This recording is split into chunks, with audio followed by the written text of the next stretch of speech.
Hey everyone, here's a great little Tales from the Village Green episode for you today.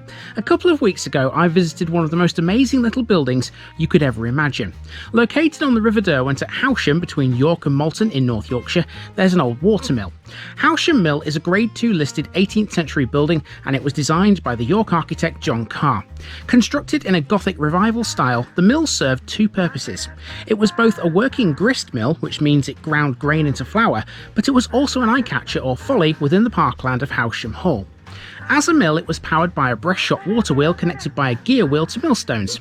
Milling ceased here in 1947, and by the 1960s the building was in decay. Thankfully, this wonderful old building is still here, and it's now got another purpose. In 2004, it was restored by the Renewable Heritage Trust, a local organisation that was formed by residents of the area. They installed a new water wheel and a screw turbine based on the Archimedean screw principle. That was done to generate electricity, helping to fund the restoration project in the long term. In 2006, Howsham Mill was featured on the BBC programme Restoration Village. Although it didn't win first prize on that, it still bagged a £50,000 project planning grant by reaching the final. The first phase of the restoration was completed in 2007. 3 years later, the mill was producing so much power thanks to the screw turbine that excess could be sold to the national grid.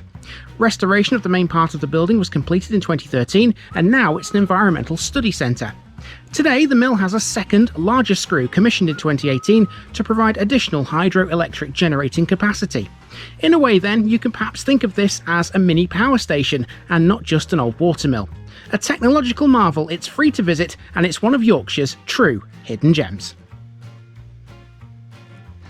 So this little information board in front of the mill here shows you just in what condition this was in various years. It's in pristine condition now, you'll agree, but this is what it looked like in 1947.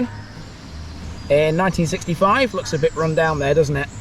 And then in 2003, it's pretty much overgrown, abandoned, looking very worse for wear.